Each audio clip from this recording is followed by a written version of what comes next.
So a little question to yourself. Do you think, if you are new, investing in 2021 is a bad idea? Hi everyone, welcome to the channel. If you are new, make sure you are subscribed, hit the bell button, and obviously leave a like and a comment. Now, this is a very subjective video. Now, we are going to talk about certain things and caveats into what you bought, when you bought, how you bought, who you bought from, who told you about cryptocurrency, all kinds of good stuff. And if you are kind of in that little bit of a circle there, well, we're going to talk about how you can kind of get out of it in terms of overall elements of the market that you should be considering. Tomorrow's video, I'm going to do a more of a rounded video in terms of certain assets that you should be looking at. But this is mainly to kind of give you probably a little bit of hope that if you may be struggling right now, or if you are struggling to understand certain concepts of why certain things get a bad rap, why certain things get a good rap, why certain elements are good. Now, obviously this is Binance, right? Hello, if you've never been on Binance, check it out. There's a link below if you want to earn some freebies in terms of like fees back, I think. I can't remember how it works. Either way, everyone now appears to have a Binance app on their phone. It just seems to be one of those things. But the market sentiment has totally changed with this price drop. Now, I know this video is basically going to be me talking about random stuff, and I'm hoping it kind of goes in a little bit. As a new person, you get excited. That euphoric feeling, go, oh my God, if I buy this token, it goes up. It's amazing. It only lasts for so long though, right? This is where new people get caught out. This is where you get huge losses. You're now down 40, 50%, whatever it may be. And you're probably not alone, right? I've been in that situation in the past. You know, even recently, like my portfolio's dropped quite a good chunk. But it's all about when you buy. It's when you buy, what you buy, who you buy, how you buy, all kinds of good stuff. Not so much who you buy, but you're buying into something, some sort of ethics, some sort of storyline regarding what they're aiming to achieve. A use case, utility, all kinds of good stuff. Just imagine watching a Disney movie, right? You're kind of invested in that. That's what you got to think about. Anyways, so everyone in the world has Binance, right? Now it's like the craziest thing. Now, obviously, some people you can't get Binance, I understand that, but obviously some people have Robinhood, some people have Voyager, Coinbase, I don't know, whatever else it is these days. It gets pretty scary, but the thing that kind of catches people out is obviously stuff like this. Celebrities, influencers pushing the cryptocurrency all over the social media. Now, I'm going to focus on one very big, huge, monstrous influencer. Kim Kardashian, I get words out, right? It kind of makes me think, what on earth has happened here? Now, Ethereum Max. Now, this is where we're going. I do not endorse coins like this. I get so much crap for it, for basically being so negative about coins with fundamentals. Great. If you can make money, you make money, but do it alone. Just do it in your own little bubble. Because if you start sharing this information and this influential kind of element of going, oh mate, look at this, I've just made X amount on this phone or whatever, you know, on your portfolio app. It's a highly speculative market regarding whatever you buy. Even Bitcoin is very speculative. Even Ethereum, even Polkadot, even Zilliqa, even all these coins that are relatively good in terms of what they do, but it is a very interesting dynamic because the way this market moves with hype creates problems like this. Now, this is where the issue is. If you've got a coin with, I believe this has got two, yeah, it has. It's got 2 quadrillion supply, right? That's a problem alone. How they work, how these work essentially, so just give you an input. This is, there you go, quadrillion, boom. They will have a big supply. It will make the price freaking minuscule. And then what will happen then is they'll burn a load, they'll create hype, they'll do buybacks, they'll do all kinds of random stuff to make it go up. Whenever that price goes up, it multiplies, and it just adds and adds and multiples and multiples. This is why the likes of SafeMoon's done well. This is why the likes of Dogecoin has done well. Dogecoin, though, does have different tokenomics. It's just got hype. Now, it works in the same way. A low price to a high price, it gets bigger. The people that buy in early get the profits, like any financial market. That, by the way, is not a Ponzi scheme. That's just a financial market. You get in early and it goes up and up and up. You reap the rewards. That's why the likes of Warren Buffett invested in Coca-Cola in the 70s. He's pretty doing, you know, multiple investments from a long time ago. It takes time. But these They don't have time because they are only designed for a certain market element. Hype season. Simple as that, right? So the likes of this, the likes of all those dog coins that were out, all those random stuff that people were like talking about, going absolutely berserk for. Yeah, if you can buy low, sell them high, take profit, rinse, repeat, crack on. But realistically, you're not going to hold this forever. But some people do, and this is where this video kind of comes in. Will you regret buying some cryptocurrencies of 2021? Chances are, if you're new, you've probably bought something that is pretty much as a hype train. The next thing to look at as well is obviously the element of scammers. Now, this is very, very important. This is becoming, I talk about this all the time. And, you know, even if you go back through my old content, I'll say in a bull market, the scam paradise gets bigger because it's a bigger opportunity. There's so many app stores out there. There's so many apps, there's so many applications that do get copied very easily. And you can see here alone that already someone's lost over $384,000 basically on a fake app. There's loads and loads and loads of these out there. You've got to trust, you've got to verify, you've got to validate yourself, you've got to do it all yourself. You do not trust anyone in this space. You've got to make sure that 100% you've done your research, you've checked the websites, you've checked the apps, you've done absolutely everything to make sure that it is not a scam. It's hard. You've got to look after yourself, and this is where the worst things about it is. People will try and get you into certain things and it's not legit, it's not right, it's not correct, and that is wrong. But realistically, a lot of people get that greed mentality and they'll do it anyways because they think, they believe they're going to make money. Like my YouTube comments, for example, look below. There's freaking loads of people pretending to be me.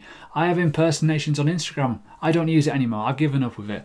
I had an old Instagram. It got binned because I got impersonated that many times. Twitter gets impersonated all the time.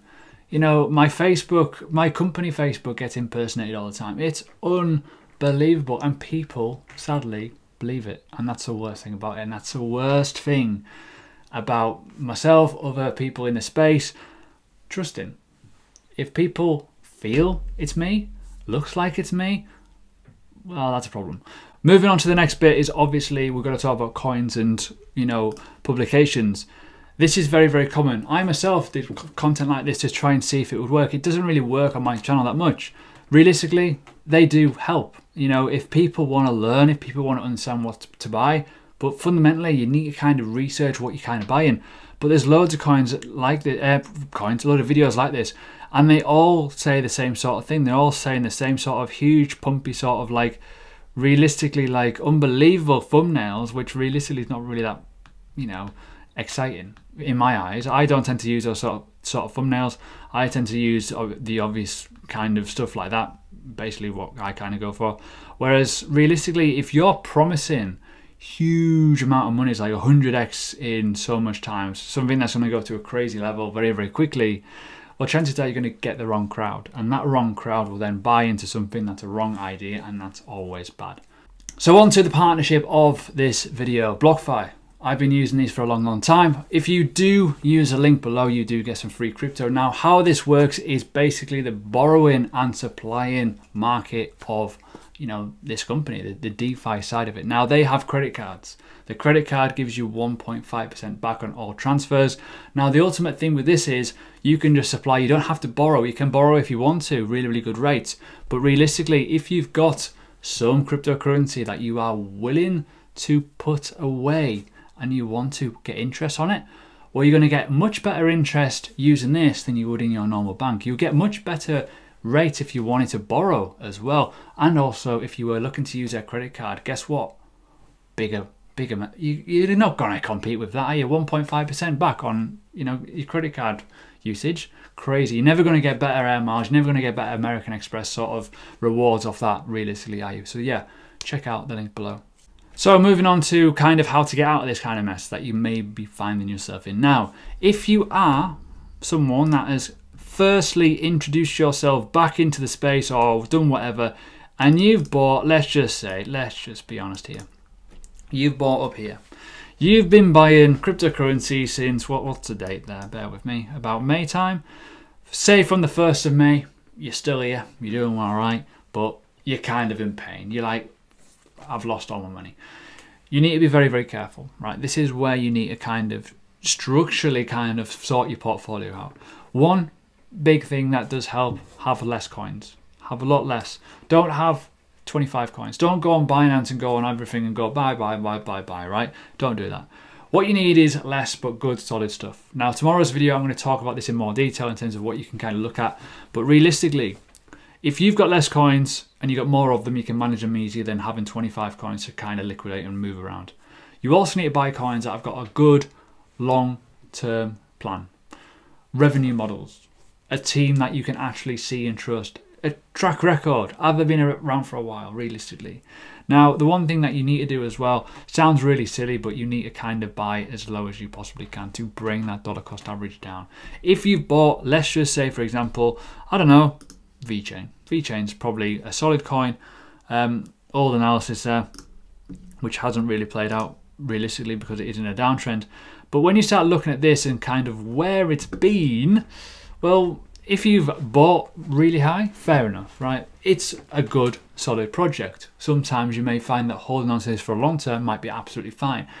However, why would you want to hold an order up here when you can buy more down here and get more of it at a much better price, therefore bringing your dollar cost average down, therefore being able to profit quicker? That's kind of the game that you need to play now. So if we're looking at this, if we're going to do a bearish scenario from this drop to this impulse going back up, yeah, it's impulsed back up. It's it's corrected a little bit. However, it wouldn't shock me in the slightest in a bearish turn that this will go back down to 5 cents.